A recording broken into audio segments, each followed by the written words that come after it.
Good evening, Tango. Good evening. Sorry to wake you up. Tango, we gotta do a podcast.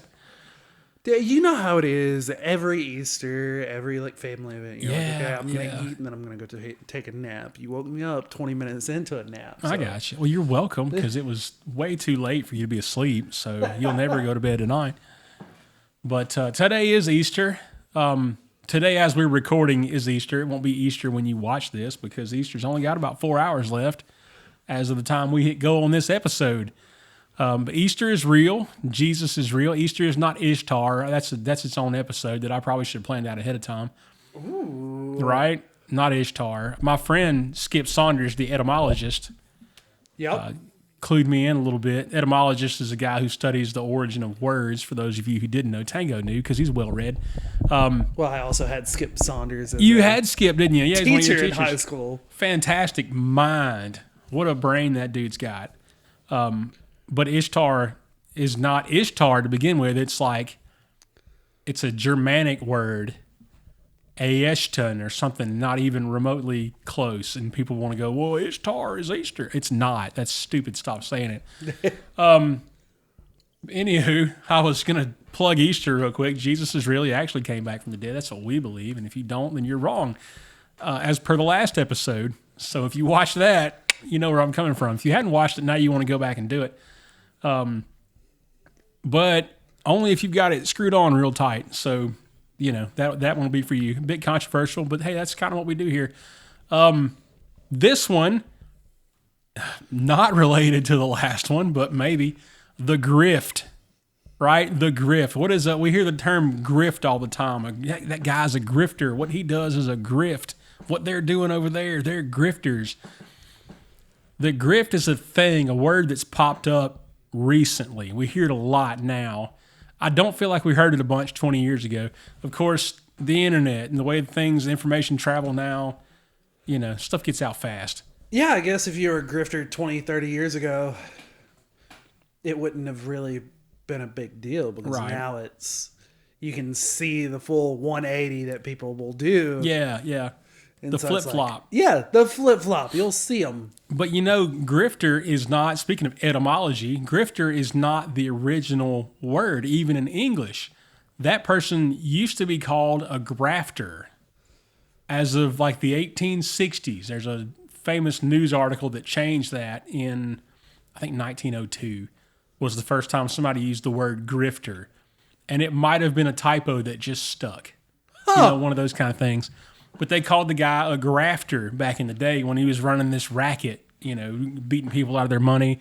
In the 1860s, you might have thought of a snake oil salesman, the guy that would ride from town to town with his wagon, and he would sell you this little bottle with the cure for what ails you, you know, whatever that might be. Oh, I thought you were going for our friend Joseph Smith. That guy was a grifter too. Who got ran out of every state and was the con man of con men. Grifted an entire religion into existence, and we'll kind of get into some of that on the back end. We're going to talk about that. But I don't know. What do you think of, chat, when you think of grifter? Somebody pops into your mind. In 2026, somebody immediately, you can see somebody's face, and you're like, that guy's a grifter. And it might be a snake oil salesman. It might be somebody who's trying to sell you Amway or Young Living or what's the one, Herbalife or one of these. We're gonna do an episode on multi-level marketing also. This would have been a good one for that. But the MLMs, not a pyramid scheme. It kind of is Dare. Like Dare, Dare, the pyramid scheme for cops. Yeah, that was a pyramid scheme. That was an MLM. Yeah, because it was like off-duty cops. Here you go. Here's this idea. You recruit other people. You're gonna make more money. They do it, and then their friends do it, and now everybody's getting paid. But that's a pyramid scheme. You know, with the pyramid scheme though, or a multi-level marketing scheme, they want, if you bring in 5 people, if I'm at the top of this thing and I bring in 5 people and you're one of them, and each of you bring in 5 people and each of them bring in 5, you can only do that 13 times and you've enlisted the entire population of the earth.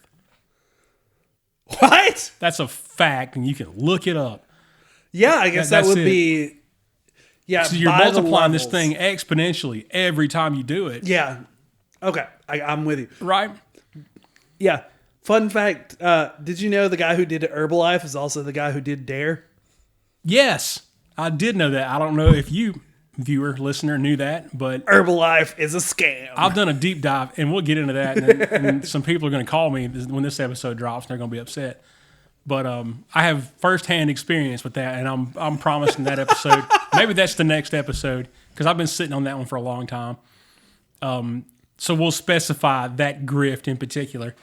But we're looking at different things now, and as we sit here at the compound, and we're recording this episode that's going to come out on YouTube and Rumble and Spotify and Apple and all these places.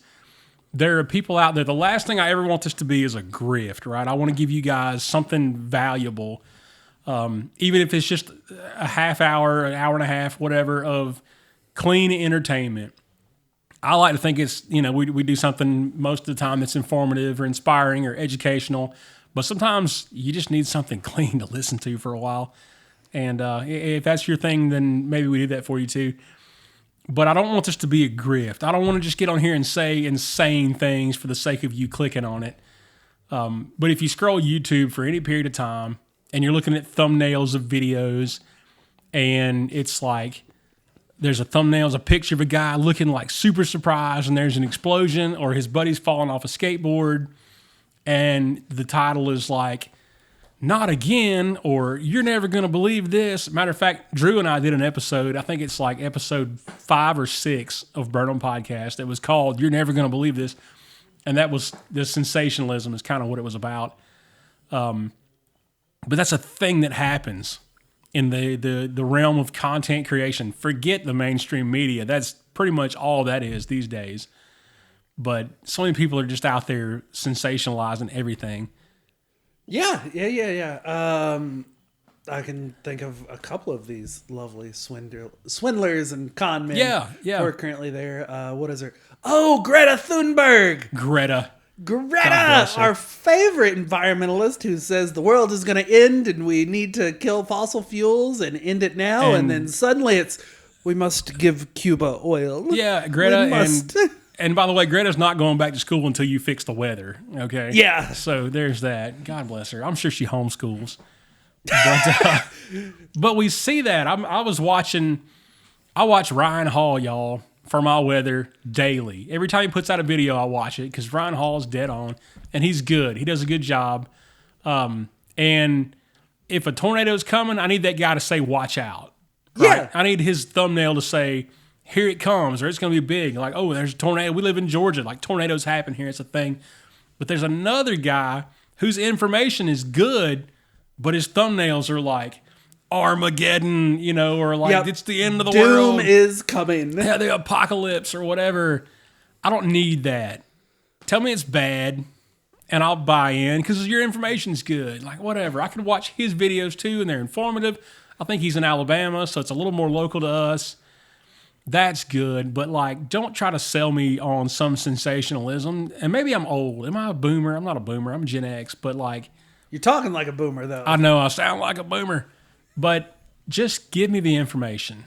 And if it's a funny thing, then it's a funny thing. And if it's a serious thing, it can be a serious thing. But like, the truth is stranger than fiction, right, is the old saying. And I don't know who said that. I should probably have looked that up ahead of time. But just tell the truth.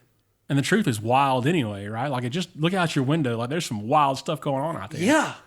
The world is a wild place right now. Yeah, we don't have to hype it up. But that's what we're doing these days on social media and places like YouTube and Instagram and, wherever people are generating content. It's about whatever it takes to get somebody to click. And I'm sure that has stopped this production from growing faster than it has. Because I don't want to get on here and just be like, the world is ending and whatever. And you could say the world is ending and we're closer now than we've ever been. Well, like, that's true. Just because, one more day has passed. So it's just not necessary. Especially if you're generating good content, which I'd like to think we're doing here. Can we do some things better? Yes. We could add some pyrotechnics. We've got the occasional fog machine. We do a little bit of that. But it's just not necessary if you're doing it right. And that bothers me as a guy who's just trying to create some genuine content. Because I'm sure it would be easier. But here we are nonetheless. And what do we do about that? Well, you stop clicking on those stupid things, but it's so tempting, right? And if you get on X, I think X is maybe Threads. I'm on Threads some too. But people will just say wild things that nobody believes that in real life. Or somebody will come into the comments and somebody will say something.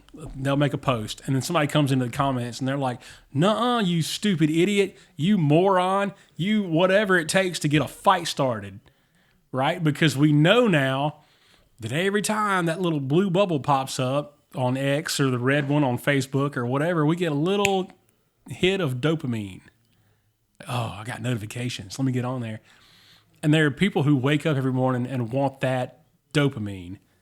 And they go, I'm going to go on the internet and just rage bait is the term, right? We're just going to say the most inflammatory thing possible, whether I believe it or not, for the sake of 1,000 people clicking on this thing. I don't ever want to be that guy. I want you to click on my stuff because it's good. But it's so hard. You're like lost in this ocean of sensationalism. And you're just riding this wave, and you're like a speck of sand trying to generate. And there's some good stuff out there, like good, usable, like informative stuff, and it's cool, and God bless those guys. And some people can make it work. We're trying our best, and you guys, those of you that watch us, you help us every step of the way. You're why we do this. But you just don't have to blow things up and make them into something they're not. That's just the game these days.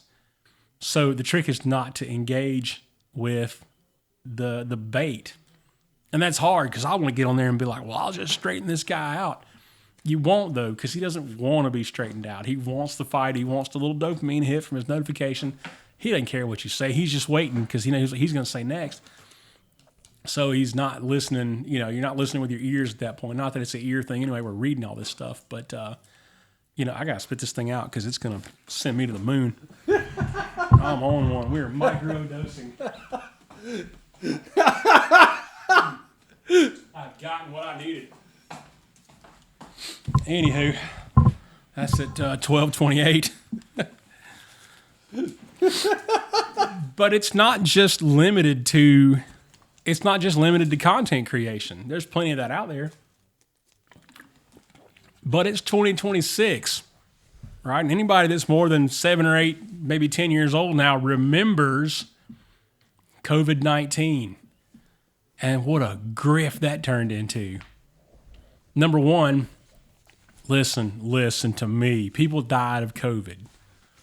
A lot of people died with COVID, not necessarily from COVID. Let the listener understand that a lot of people died with COVID. Some people died from it, but a lot of people died with it. They would have died from some other, the average person that died of COVID had like 4 other comorbidities that might have taken them out with the flu. So, that is what it is. But this turned into a thing where people, what was I looking at today? $280 billion or something was essentially stolen during COVID. And it was dumped into Big Pharma. Yeah. Who was like, ivermectin won't work, right? That drug will never work. There's no clinical research for ivermectin. Well, how much clinical research was there for the shot they tried to give us all? How much ivermectin's been around for a long time. They've been treating all sorts of diseases with it for 100 years. So we could say maybe it'll work for COVID too. It did. For a lot of people. It was also good for eczema. It'll get rid of your mold. Listen, I'm not a doctor, so this is not medical advice. But there's all sorts of things.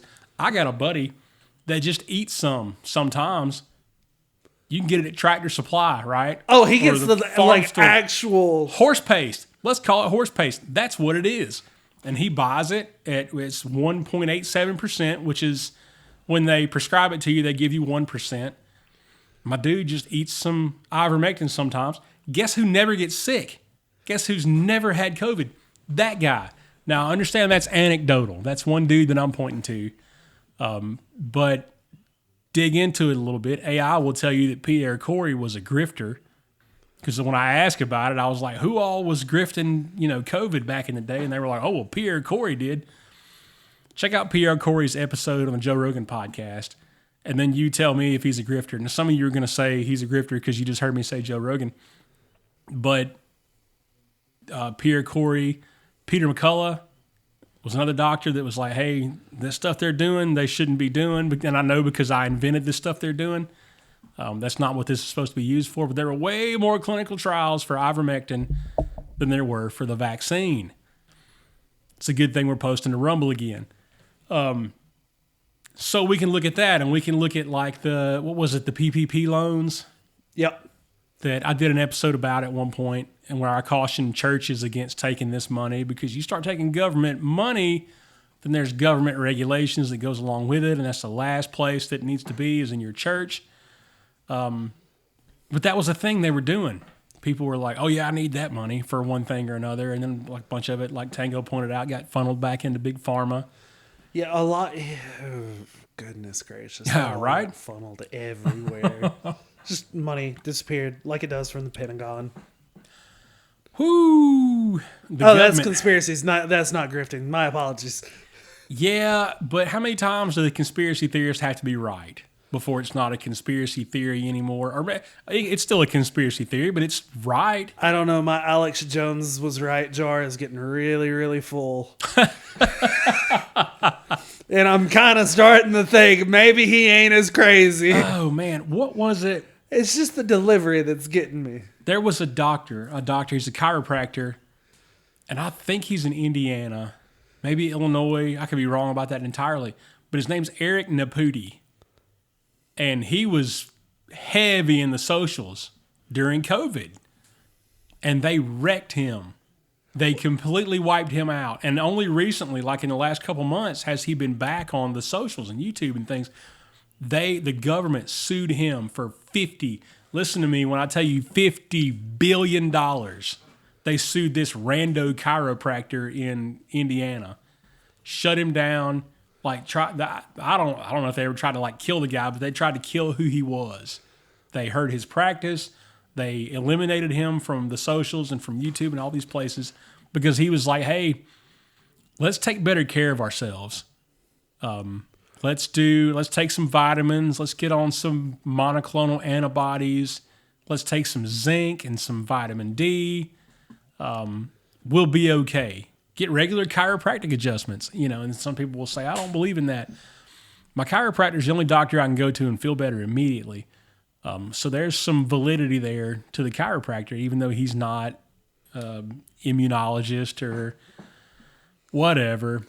Now, what you're talking as far as like the grift is how big government kind of real quick covered up and told you, no. You have to listen to our doctors because all these other doctors, we're going to ban them. We're going to shadow ban. We're going to eliminate them. Yeah. So all these people who were out here saying, hey, maybe there's alternatives to this shot. Maybe COVID's not as bad as they say it is. Yeah. Maybe if you weren't fat and overweight and so unhealthy and ready to die already, the flu wouldn't kill you. Yeah. Maybe if you took better care of yourself. Yeah. Yeah. They were telling you the truth. They weren't trying to grift on you. Yeah.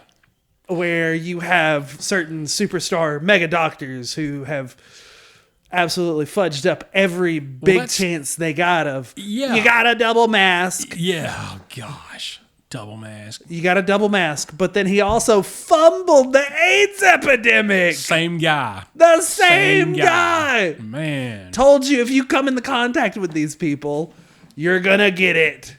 I remember who it was they had read, I was a kid, but they were like, hey, you guys got to be careful because you can get AIDS from your barber. Yeah. Getting a haircut. Like, wow. Yeah, thanks, Fauci. Same guy. You snake oil salesman. So, right? So you're looking at these people and this stuff going on, and if you're trying to determine whether or not it's a grift, you start by asking who stands to benefit from this position, this information. Who's going to make money off of this? Well, like this guy that I'm listening to on the internet, Dr. Eric Naputi, he's like, hey, try all these things. If you get sick, you'll be better. It'll be okay. They did it to Rogan. Yeah. They hated Joe Rogan after he got over COVID in a day and a half because he went to his doctor and he got monoclonal antibodies and they photoshopped him on CNN and made him look sickly. They made him look sick. They like washed him out and put some bags under his eyes and he I think the picture was from him in an ice bath and he's just chilling talking about I was like, oh, I had COVID yesterday and now I'm good. Rogan's in phenomenal shape, right? 0 comorbidities. He's into his 50s and he hits the heavy bag every day and does jiu-jitsu and runs, sprints up and down a mountain, whatever. Like, dude's in good shape. So it was going to be easier for him to bounce back anyway. But nobody, as far as we knew, was going to get over COVID in 36 hours. Like, it just wasn't going to be a thing. I think we're still good. You're good. I was looking at something else. But, yeah, so they vilified him for that. For not being sick. For not staying sick. Yeah, not staying sick, not being like super sick at all. Like he never got really bad. The worm turned for me when my wife got COVID. And she was working at the hospital at the time. They had a staff meeting at the beginning of COVID.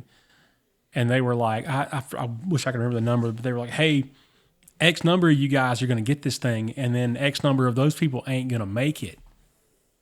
Like, wow, my wife was... in her mid-30s at the time, was in really good shape, but that didn't matter. They were like, yeah, if you get it, you're probably going to die. I'm like, nah, she was all right. She had a fever for a couple of days, felt pretty bad. About 3 or 4 days tops. We did an entire episode about it. It's called COVID Comes to the Burnham House. She was on it with me because she was fine after she got better. But yeah, you look at these things and you go, who stands to benefit? But I'm looking at this stuff in AI, and not even in AI, like a Google search, which ends up in AI a lot of times these days. And I'm like, so who were some grifters from COVID? And they were like, well, that Pierre Corey and these guys. And I was like, well, hang on, nothing he said was wrong. And they were like, oh, yeah, no, the World Health Organization said, blah, blah, blah, no clinical trials, whatever. Where's the proof? Who's out there dying of ivermectin? Who had ivermectin injury? Again, not medical advice, but... Not medical advice. I'm not a doctor. I've got a bachelor's degree in ministry leadership.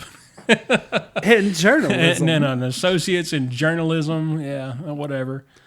But, yeah, who's benefiting? Who would benefit from saying that doctor is wrong? Well, there were a lot of doctors that were wrong. And that's sad. And let's be real, I don't know how many of those doctors knew or thought they were wrong as opposed to how many of those doctors were just told what they had to do to maintain their license and how many of them made money off of it. How many of them got kickbacks for, and these are things you can deep dive on because we're not going to be here all night. We could, but what kind of kickback was a doctor getting from administering a vaccine? I was going to say, that's kind of a normal thing for doctors. Right. Pharmaceutical companies come and say, hey, here's this new drug I have. Push it to all your patients. And they say, where's my kickback? And they say, 10-4, done. We'll kick it to everybody. Yeah. And you look at it's not a documentary. It's a docudrama, I guess, but the series with Michael Keaton called Dope Sick, and it was about OxyContin in Appalachia, and I learned this, man, spending time in West Virginia. I learned this. You hear about the pill, the opioid epidemic. Everybody's on pills, and they're all on drugs, and they're on pills or they're on meth. But what I learned was those people up there, so many of them, probably not everybody, but a lot of them got hurt working in the mine or in the lumber yard, or they were lumberjacks and they get hurt and they get put on this pain medicine and they can't get off, and maybe they don't get access to it anymore, and that leads to things like meth. Otherwise, why would you try meth? Who can look at somebody on meth and be like, hey, it worked great for that guy? But they needed something for the pain they were in, or at least they were told they needed something for the pain they were in. So who's benefiting from that? Who's getting kickbacks? But that, like I said, that Dope Sick series sort of lays it all out. It was a true story. Of course, I'm sure it was sensationalized a little bit for Hollywood and for TV, or at least adapted.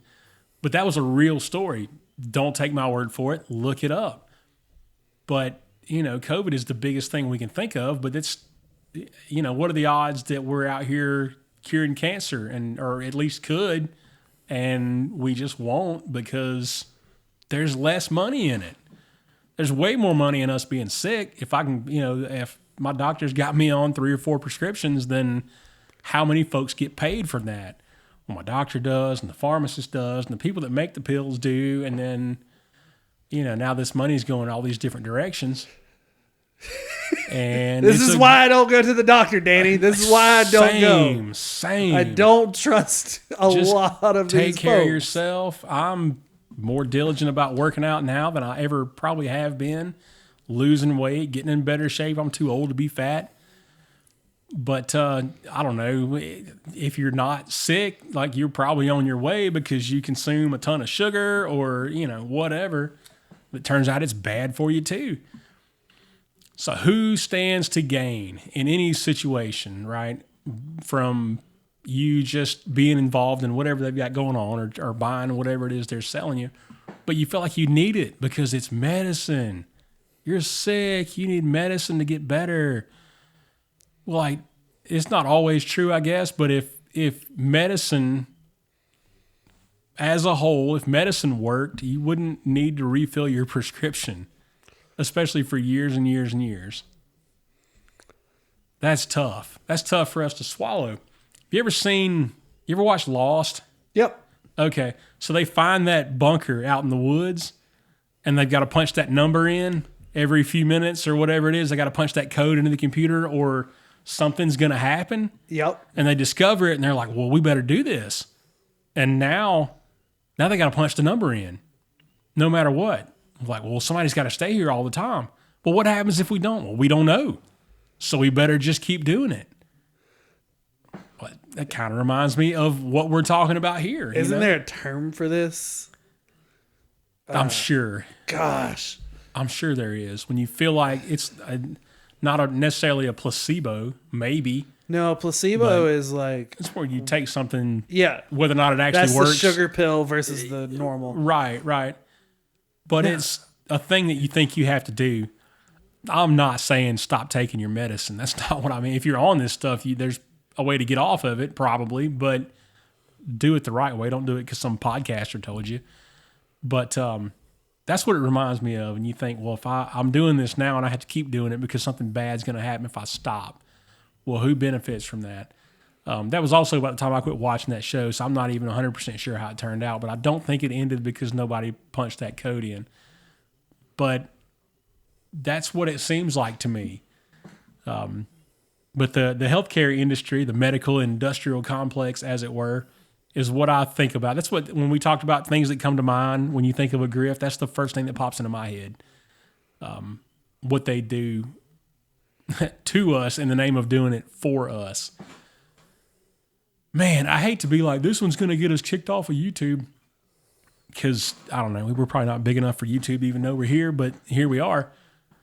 So, that's the way I see that. That's the way a lot of folks see that. That's the way, I was talking to my chiropractor not long ago, and he was like, I got 2 kinds of patients. I've got some tree huggers that believe in all this weird stuff because chiropractic is a little bit weird. It's not like your typical doctor stuff. And then I've got the 2020 like Trump supporter type that was like, well, I don't trust medicine anymore. I'm just going to go to the weird guy down here and he's going to crack me up. And my chiropractor shot me with a laser the other day and now my rib doesn't hurt anymore. And I don't care if it's placebo. I didn't have to swallow a pill to get it. But I had dislocated a floating rib and now it's okay. So, there's some validity to that. Disclaimer, I don't fit in with either of those 2 groups. Yeah, and I think I'm more on the tree hugger side than at this point, the MAGA friendly. Right, MAGA. Well, we can talk about that. That grift right now. Yes, we've got a president.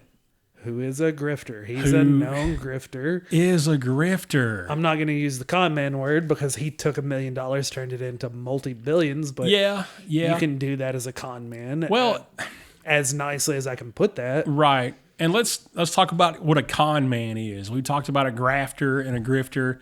A con man. Con is short for confidence.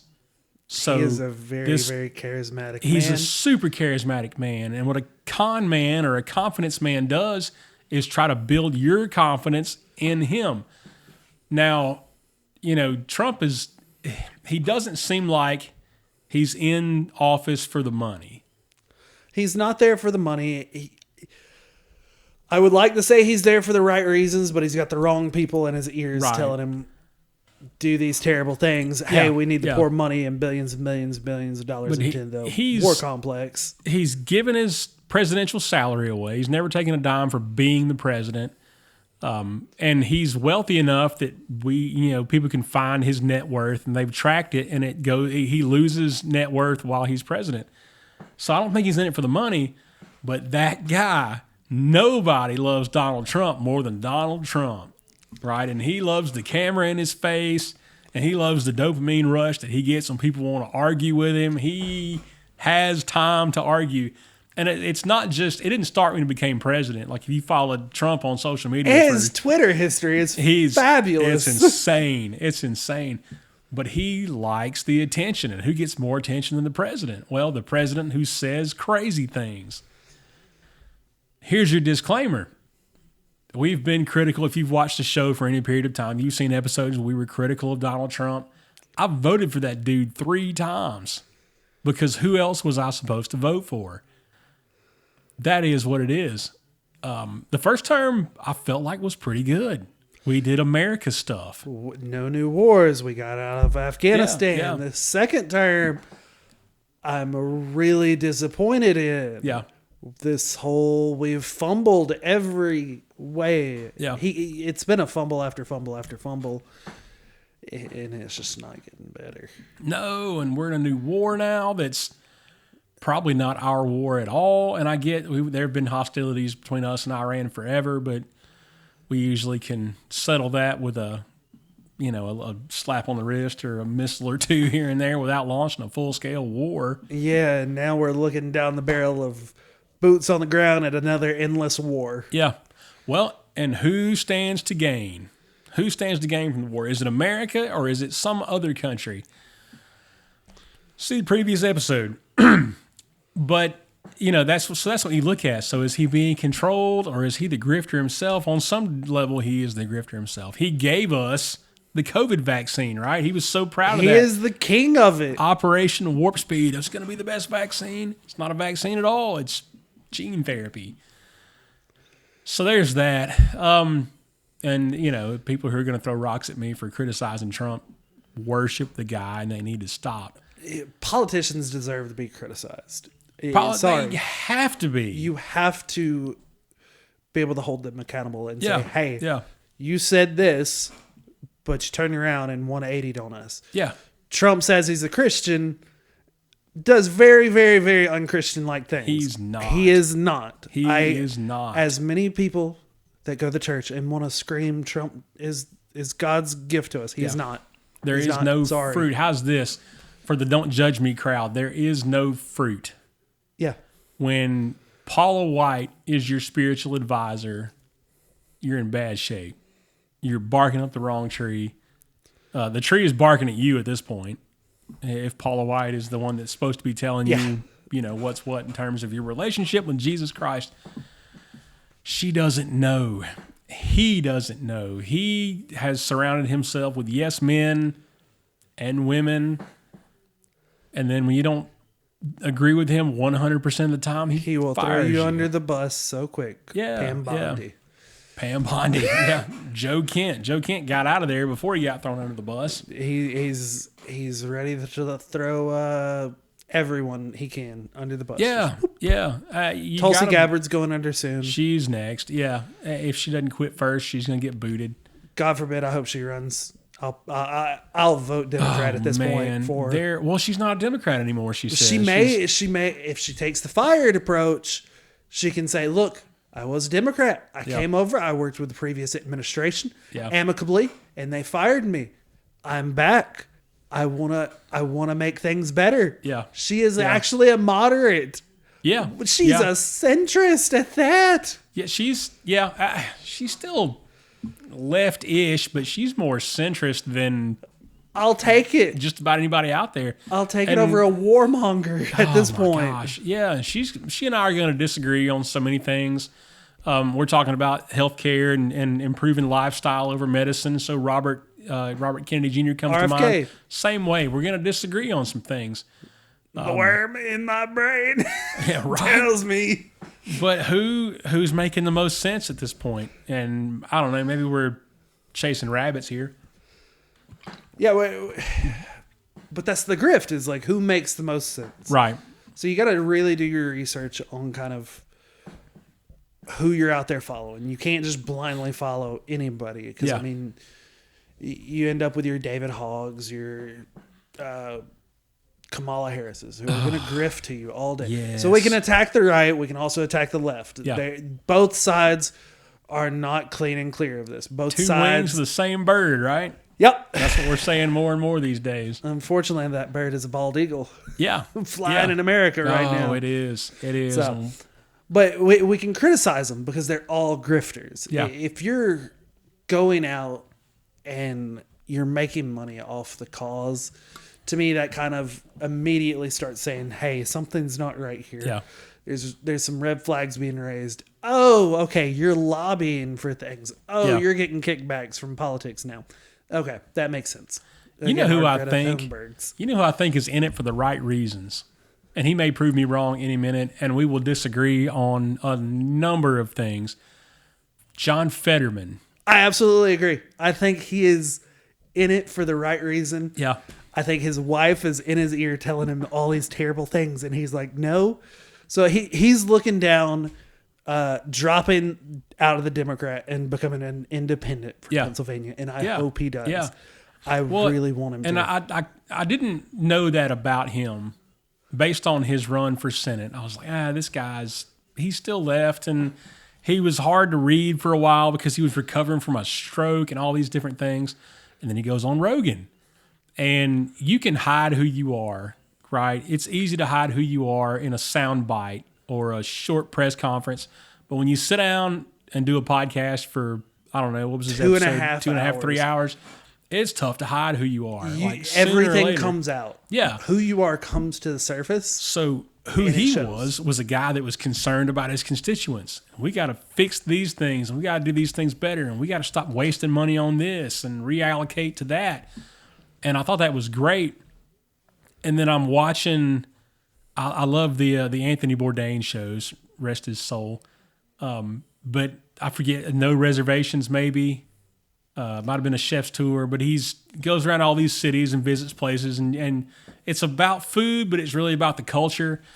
But he's in Pittsburgh, and he's going to these restaurants, and he's hanging out. And they're like, hey, let's go talk to the mayor of Pittsburgh. And he's like, well, yeah, let's go talk to the mayor of Pittsburgh. And he sits down with John Fetterman. This episode's 20 years old or something now. And I was like, hey, there's Fetterman. And Fetterman's like, hey, our city's a dump, and we got to do this to fix it. And we got to make sure that there aren't people on the streets and that our schools aren't failing and all these things. And it sounded like he was in it for the people. Now, is he making money from politics? Well, yeah, he gets a salary. But, I don't know that this dude's taking ton of money from sketchy donors and weird stuff like that. I don't see him taking all the extra APAC and all these extra places of lobbyists. I don't see all of it. So and he could. I'm also not looking it up. Right? No, he could prove me wrong any minute now. But he really seems like he's in it for the people. So if he's in it for his people, there are probably other people in Washington who are also. But man, that thing, nobody should be in Washington for 40, 50, 60 years. Like the Schumers and the Pelosi's and holy smokes, get a job.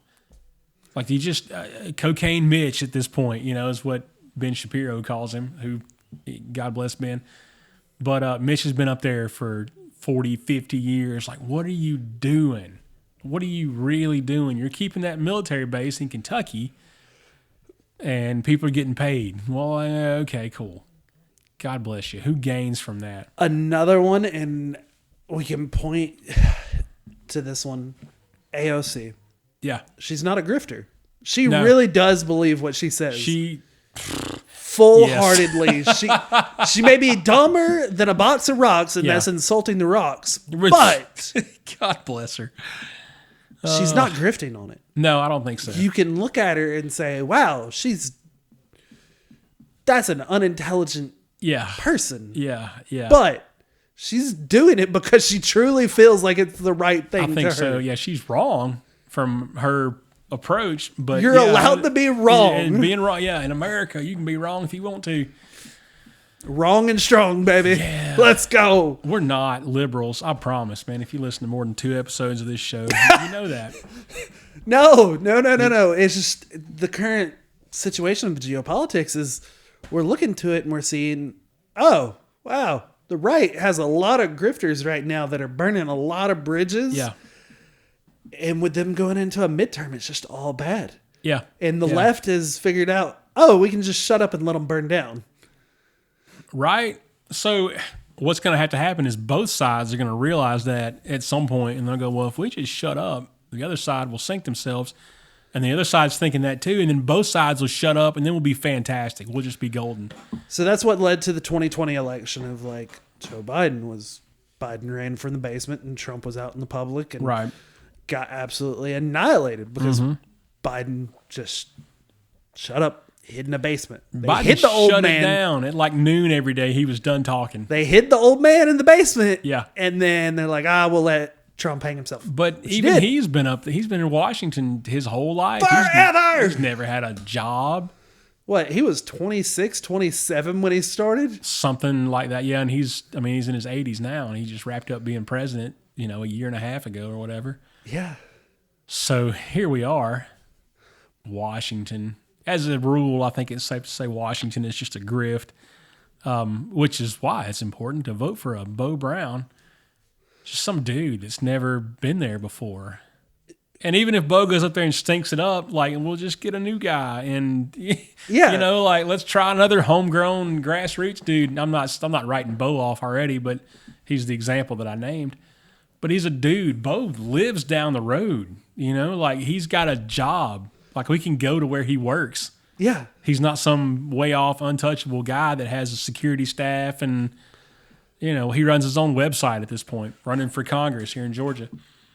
Yeah. And it was the person, and he believes what he's doing. Yeah. He's not doing it for the wrong reasons. Right. He wants to do it to help everybody in District 14, which is where we are. Right. So he wants to help the community. He wants to be part of the constituency. So that's like his big thing. Yeah. I've been there with him, and he's hanging out with veterans. He's doing these things. Yeah. He's meeting with these people, and he really means what he says. So that's like kind of what drew us to him was, Bo means it.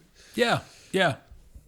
And he's not polished because he hasn't been up there for 40 years and, maybe not the best speech giver, but I don't need a great speech giver. I need somebody that wants to help me and make sure that my life is good. And, I felt like it was better. I know my gas was cheaper during Trump's last term. And now here we are, and things are going in the tank, and he's begging Iran to open up the Strait of Hormuz. And he may have succeeded by the time this episode drops, but maybe not. Let me ask you this. Do you feel like a grifter is only in it for themselves? Or are there grifters out there who are trying to build power for themselves to control what the narrative is? Yes. Yes. I think both of those things are true. Any examples of those guys who are trying to really change the course of everything? Because I know that we talked about these people who are like, they're in it for them. The Bernies, who's like, we got to tax the millionaires. Yeah, I'm a millionaire. Tax the billionaires. I'm a billionaire. I tax the multi-billionaires. Yeah, the trillionaires. Get them. Yeah, so that you're Bernie Sanders. Yeah. He's a grifter for himself. Who are these people who you see as like, I guess we can say the pharmaceutical industry? Yeah. The industrial war machine? Yeah. Well, you could say... Well, let's look at like Don Lemon, right? He's not a politician, but he's married to a narrative, right? Like a political leaning, a side.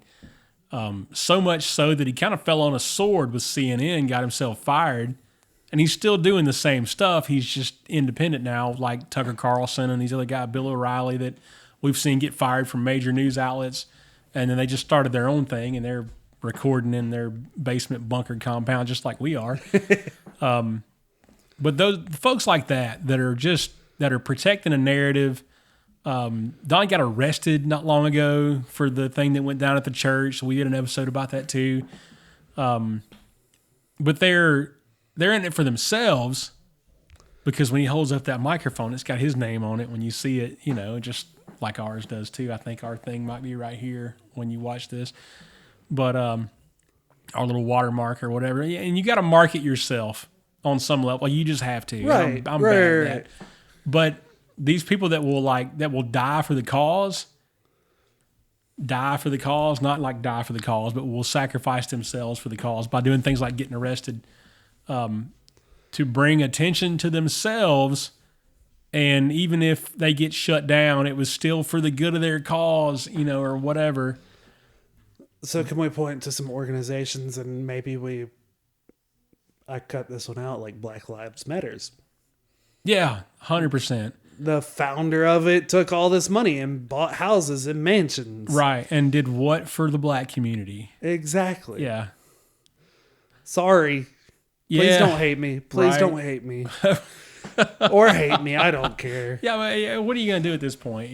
But it's, people that are like, hey, if you'll donate to my cause, I'll give it back to you in some way. And then they live in the Hamptons now, and they're not giving it back to you.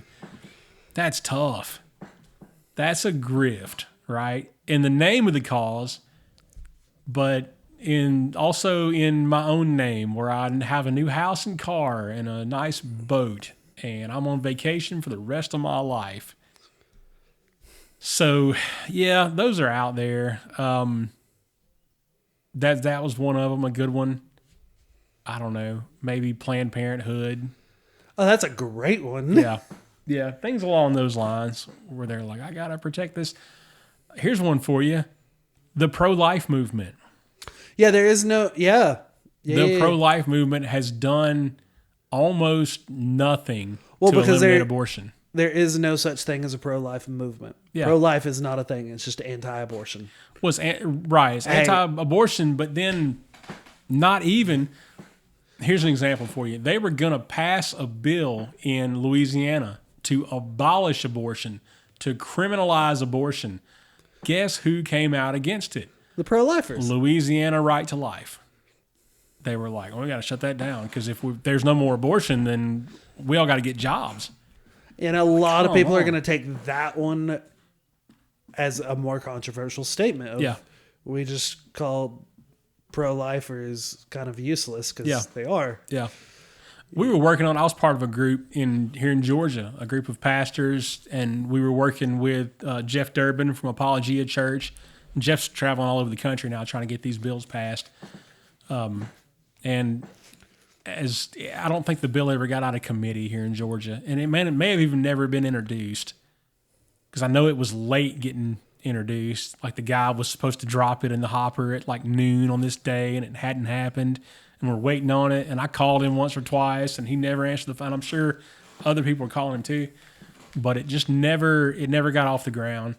But we were going to abolish abortion in Georgia, which would criminalize the act, right? Which would make the doctor a criminal, and it would also punish the mother. That's what everybody's always been like, well, you don't want to punish the mother. Well, like, whose idea was it to pull the trigger? It kind of takes two people. Yeah. Yeah, nobody's like, you got to get an abortion. Like, that's not how that goes. So, there's the plan. That's we're talking about it on both sides there. We got Planned Parenthood, and we've got the pro-life that are like, they're milking the same grift. Like, well, holy smokes, guys. I mean, what, are you about the cause or not? Wow, we're just going to burn it down. But, so yeah, there's both sides of one issue. Is Briggs here again? No. Maybe. I don't know. The watchdogs are doing their thing again. Maybe they'll actually take care of it this time. Do we need to investigate? Because he's persisting. And maybe the dog's outside. Maybe. Let me go see. All right. You can finish up. So that's two sides of that, both sides of that coin, and neither one of them are good. There's the third side, which I mentioned was abolition, and that's the real outcome that the believer, the Christian, should embrace, I think, because you got to be about ending it or not. But there's also another element that I want to look at when in terms of grifters, and anybody who's watching this who's not a believer has already thought of this, but the church is not safe from grifters.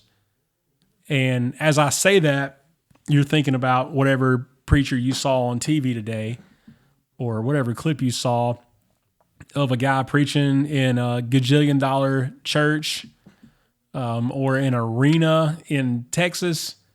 You know, it could be any number of places, but these pastors that we've seen, they've been on TV forever.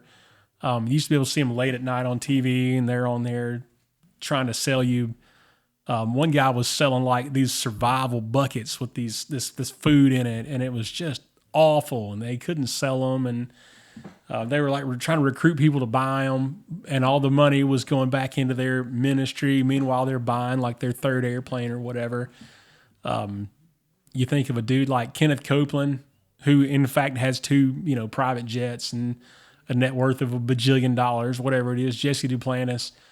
And it's kind of like the medicine thing in that it's a confidence. He's a confidence man, right? He's like, I can help you. I can take care of you. I've got a direct line to God because I'm the pastor or I'm the evangelist or I'm the preacher, the whoever. But, that's scary, right? When you don't know any better and you're like, this guy's got a direct line to God. And if I want to make it to heaven, I've got to be in good with this dude and say and do whatever he says, up to and including writing a huge check, or maybe not a huge check, but just all that I have. So that's not the same as the widow's mite, the lady that gave all that she had and Jesus blessed her or whatever. But like, I'm talking about getting conned out of your money because you're not actually getting anything in return. These people are like, hey, send me some money and I'll pray for you. Like, well, okay. Well, that sounds a lot like, what the Roman church was doing in the early 1500s when they were like, hey, if you'll just pay us a little bit more, we'll get Paul out of purgatory and get him moved through. And we're going to build a nice cathedral and name it after St. Peter's. So the church is not immune, right? There's plenty of preachers out there who are saying what they think people want to hear for the sake of bringing extra money into the church. And we've done episodes about this too. The church has got to have money. You got to pay the light bill. You're supposed to do mission work. You're supposed to take care of orphans and widows and do all these things. So the church needs money. Even a pastor is supposed to get paid. The Bible says not to muzzle the ox while he's treading his grain, which means, you got an ox in the field and you're plowing or whatever, and you don't cover his mouth up. He gets to eat a little bit as he goes along. So you reward him. And that's in the context of your pastor, your elder in your church. While he's doing his work, he's got to be able to eat too. So you need to pay him a little bit, even if he's not like a fully vocational guy. And I say that as a guy who pastored a church for 3 years and didn't get paid a dime. I ain't mad about it. That's just the way it was. It was a little church, and if we had paid me, we couldn't pay the rent. But I look back at that time, and I think that it would have been easier to be a grifter. As sad as that is. At the end of our time as a church, we came out of COVID where there was a group of people who felt like we should still be having church even while churches were shut down. So we started meeting together in our own little group, and kind of out of that came our church. We just kept meeting, or we started meeting again just a little bit later on. And we formed this into a church, and we got to a point where we kind of felt like we'd run our course, as sad as that was. But we were not hitting goals that we felt like we needed to hit, and that we might have been more effective serving in already, established churches. 3 years is not long in the life of a church. Some of these places, the church I go to now has been around for like 70 years. And some of them are way older than that. But it was, the beginning was organic, and then the end was organic. But I look back at that now, and I really feel like And I'm not saying I should have done it this way, because I'm satisfied with the way it went and I couldn't live with myself any other way. But if I had run it as a grift, if I had gotten up in front of people on Sundays and just said wild things, just insane things for the sake of getting more people in to listen to what I had to say, who would bring more people in to listen to what I had to say, who could, put an extra $1 in the offering plate, and before you know it, we could buy this giant building, and I could wear a velour suit and park my Aston Martin up on the stage while I preached and convince everybody in the auditorium that it was our car, even though none of them ever got to drive it. That would have been easier. And I kind of got that idea. Our buddy Chris Pyle, who was on a bunch of times, if you've been with us for a while, you remember Chris.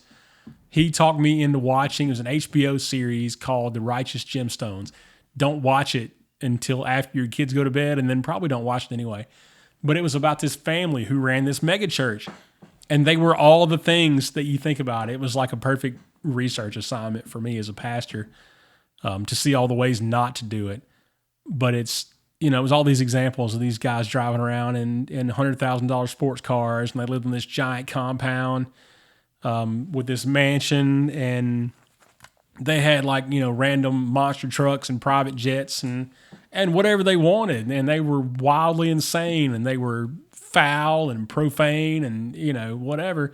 They were just not good people, but they had a huge church because they would put on this big production every Sunday, and people would just flock from miles around to come in and listen to them. They were starting a new church at one point. They were like planting a church. And then all the pastors of these little churches, air quotes, around them, like they all convened together with the pastor of this head church. The pastor's played by John Goodman. But they were like, hey, we're worried about you guys taking people from us in our church. We've only got 11,000 people. And this other guy's like, yeah, I've only got 9,000 people. What am I going to do if you guys come in and take all, whatever. So it was absurd, and it wasn't necessarily reality, but you could see a lot of reality in it. But sadly, that's the way that it is. And I'm not saying that you shouldn't have a big church or that you shouldn't have a nice church. Nice churches are good. I don't want to go to church in a dump, and I don't expect other people to come to church in a dump. So we want to have nice things. We want to have a good, comfortable, hospitable place. But there's that line, right, where it's just a grift. If you're out there preaching the gospel, in the book of Acts, we see the early church. It talked about the numbers being added to them daily, and it was all of a sudden it was a few people, then it was thousands of people that were coming into this movement that we now know as Christianity. They were calling it the way then. If you're just preaching the gospel and it's growing that way, that's one thing. But to stand up and just go nuts and say insane, wild things for the sake of growing an audience, that ain't it. So that's what we got to be careful of. And that's not to say we shouldn't put on a Christmas play or a passion play at Easter, things like that. Like those things are okay. They're good. But when you're spending $10 million on this production and there are kids in your neighborhood that don't have shoes, we might want to reevaluate where our priorities are. But so that's how the grift, I guess, would affect the church. So, we've looked at a few different ways that this grift works. And you can see it. You could probably think of some other way. You might think that your boss is a grifter. Like, who knows? But keep your eye out for it. Hopefully we've, helped raise your antenna a little bit and you can spot these things now. But things like asking yourself who benefits from this or where is this money going? What's in it for me, I guess, is a fair question as long as it's framed right. Let's talk about churches. Am I getting the gospel? Is the gospel being preached through this? Am I growing? Am I being discipled? Am I being provided with opportunities to share this and disciple others? That's what I mean, I guess, by in it for me at this point. Your medicine's a different story. Ask what's in it for you. But those are just a few examples. Like I said, you can probably think of some of your own. But pay attention. Be on the lookout. There's plenty of it out there now. As I was researching this topic, I'm putting notes together for my show earlier today, and I get a text message, and it was like, hey, here's this work from home opportunity, and blah, blah, blah. And I was like, man, that's perfect timing, right? While I'm researching the grift, or the graft, as it were, if you want to go back to the old days. But that's where we're going to jump off. And thank you guys for watching.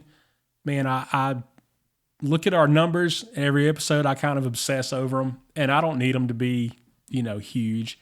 But you guys are watching, and we appreciate that. I can see where you watch. For the most part, I can see where you listen. Podcast, information is a little bit hard to come by. It's kind of scattered. But I know that people are watching, and I'm so grateful, and I wish I could shake all your hands and, send you an autographed 11x8 glossy of my. I'm just kidding. That would be a grift.